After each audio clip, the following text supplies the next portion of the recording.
विद्यार्थियों नमस्कार। हम आपसे चर्चा कर रहे हैं राज्य के नीति निर्देशक तत्वों के संदर्भ में।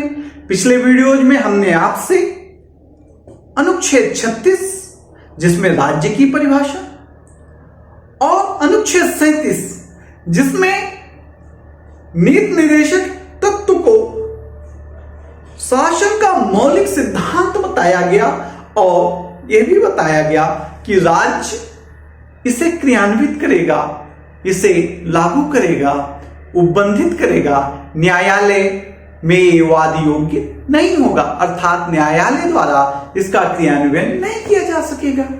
विद्यार्थियों, इसी कड़ी में हम आपसे आज परिचर्चा कर रहे हैं अनुच्छेद 38 की। किसकी? अनुच्छेद 38 की। अनुच्छेद 38 क्या कहता है नीति निर्देशक सिद्धांत के अंतर्गत?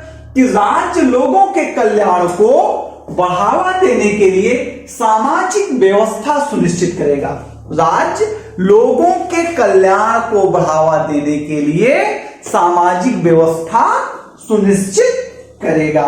कुल मिलाकर के अनुच्छेद 38 सामान्य शब्दों में कहें तो सामाजिक, आर्थिक, राजनीतिक न्याय और लोक कल्याण की अभिवृद्धि करता है।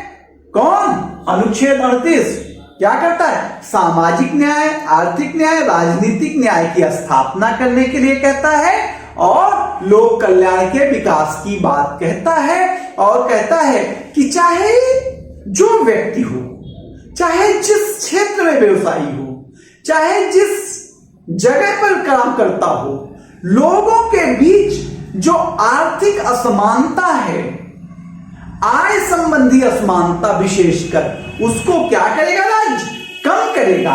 आइए हम संविधान का मूल पाठ पढ़ते हैं।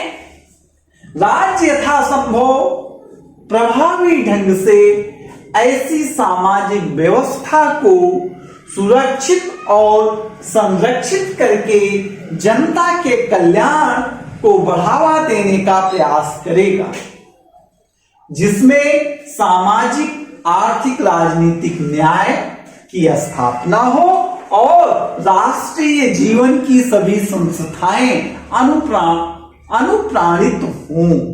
क्या कह रहा है? ये 44वें संविधान संशोधन द्वारा जोड़ा गया क्या 38 से कि राज्य क्या करेगा? सामाजिक, आर्थिक, राजनीतिक न्याय। कौन कौन सा? सामाजिक न्याय की बात कर रहा है, आर्थिक न्याय की बात कर रहा है और राजनीतिक न्याय की बात कर रहा है। और किसकी सुरक्षित और संरक्षित करेगा? ऐसी व्यवस्था सुरक्षित है जो जनता के कल्याण को बढ़ावा दे। अर्थात अनुच्छेद 38 नीति निर्देशक सिद्धांत जनता के कल्याण को बढ़ाने की बात करती है, जनता का वेलफेयर करने की बात करती है और सामाजिक, आर्थिक और राजनीतिक न्याय की बात करती है तथा कहती है कि आप ऐसा कार्य करेंगे कि जिससे राष्ट्रीय जीवन की सभी संस्थाएं अनुप्राणित हों। ठीक है। 38(2) कहता है कि राज्य विशेष रूप से आय की असमानताओं को कम करने का प्रयास करेगा। अनुच्छेद 38(2) राज्य के नीति निर्देशक तत्व के अंतर्गत राज्य को कहा गया कि आप कैसा कार्य करेंगे? आय का असमानता जो है, अर्थात वो कोई बहुत अमीर, कोई बहुत गरीब, तो इसको क्या करेंगे?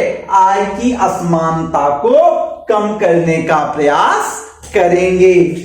और ये आय की असमानता केवल व्यक्तियों के मध्य नहीं कम करना है, हर क्षेत्र में, चाहे वो व्यवसायी हो, ना केवल देखिए क्या करा कि लगे ना केवल व्यक्तियों के मध्य, अपितु विभिन्न क्षेत्रों में रहने वाले या विभिन्न स्थानों पर या विभिन्न व्यवसायों में लगे लोगों के समूह के बीच भी स्थित सुविधाओं एवं अवसरों की असमानताओं को समाप्त करने का प्रयास करेंगे।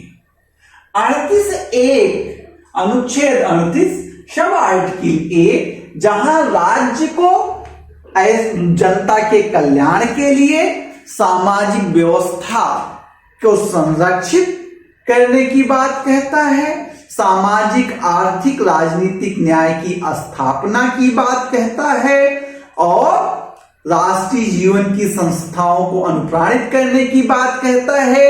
वहीं 38 का 2 कहता है कि राज्य जो है हर क्षेत्र में, हर व्यवसाय में क्या करेगा, लोगों के मध्य जो आय की असमानता है, आय की असमानता है, इनकम की असमानता है, उसको कम करने का प्रयास करेगा। साथ ही साथ जो व्यवसायी लोग हैं उनकी स्थिति के आधार पर जो असमानता है, सुविधाओं के आधार पर जो असमानता है, अवसरों की जो असमानता है, उसको भी समाप्त करने का प्रयास करेगा। एक प्रकार से हम देखें तो ये अनुच्छेद 38 पूंजीवादी व्यवस्था के खिलाफ बात करता है। क्यों? क्योंकि आय की असमानता जो है वो असमानता कहां होती है? पूंजीवादी राज्य में होती है और समाजवादी राज्यों में आय की असमानता कम होती है। वर्तमान में तो समाजवाद भी खत्म सा ही है, भारत का भी समाजवाद धराशायी है, केवल किताबों का और संविधान का लिखा पढ़ी का रह गया है। अब जो है हमको लगता है कि भारत में भी समाजवाद उल्टे पैर निकल चुका है। अब समाजवाद केवल भाषण देने के लिए रह गया है, व्यवहार में, जीवन में समाजवाद कहीं दिखाई उखाई पड़ नहीं रहा है। अब सरकार की नीतियां भी 1990 के बाद से समाजवाद के विपरीत हो गई हैं। जब से एलपीजी आई, लिबरलाइजेशन, प्राइवेटाइजेशन, ग्लोबलाइजेशन की नीति लागू हुई, उसके बाद से धीरे धीरे बहुत तेजी से समाजवादी भावना का क्षरण हो रहा है। वो चाहे सरकारें हो और चाहे व्यक्ति हो, दोनों स्तर पर और राजनीतिक दलों के भी स्तरों पर देखा जा रहा है कि समाजवाद केवल भाषणों में रह गया है। लेकिन अब देखिए, देश है, जैसे विश्व चलेगा उसी के अनुरूप देश भी चलेगा।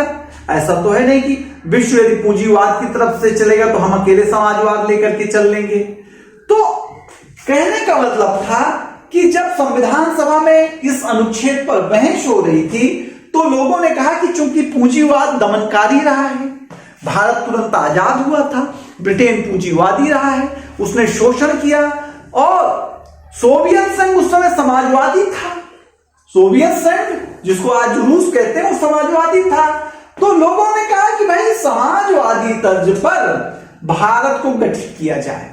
लेकिन सोवियत उस समाजवादी क्या था? साम्यवादी था। चीन भी साम्यवादी था। लेकिन जब मसौदा समिति के अध्यक्ष के पास सामने बातें रखी गई तो उन्होंने कहा कि जो भारत का संविधान है इसका केवल 2 उद्देश्य है, एक राजनीतिक लोकतंत्र की प्राप्ति और दूसरा आर्थिक लोकतंत्र की प्राप्ति।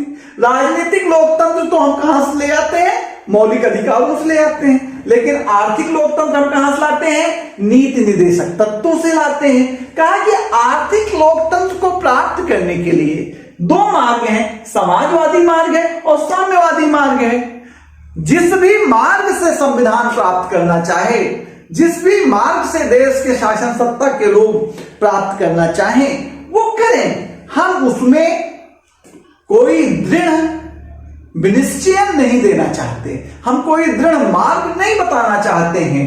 जैसा देश चाहे वैसा आर्थिक लोकतंत्र प्राप्त करने का रास्ता अख्तियार करे। लेकिन कालांतर में आप जानते ही हैं कि 42वें संविधान संशोधन के द्वारा क्या हुआ? संविधान की प्रस्तावना में समाजवादी शब्द का प्रयोग क्या हो गया? संविधान की प्रस्तावना में समाजवादी शब्द को एडॉप्ट कर लिया गया, स्वीकार कर लिया गया और सुप्रीम कोर्ट ने समाजवादी शब्द को भी बेसिक स्ट्रक्चर घोषित कर दिया है। इस प्रकार से हम आपके लिए ले आए थे अनुच्छेद 38 राज्य के नीति निर्देशक तत्वों के संदर्भ में। फिर हम पुनः मिलेंगे आपसे एक नए वीडियो में अनुच्छेद 39 को लेकर के। लेकिन इससे पहले आप हमारा YouTube link learn with DRGT को लाइक, सब्सक्राइब और शेयर जरूर करें। Thank you, thank you, thank you.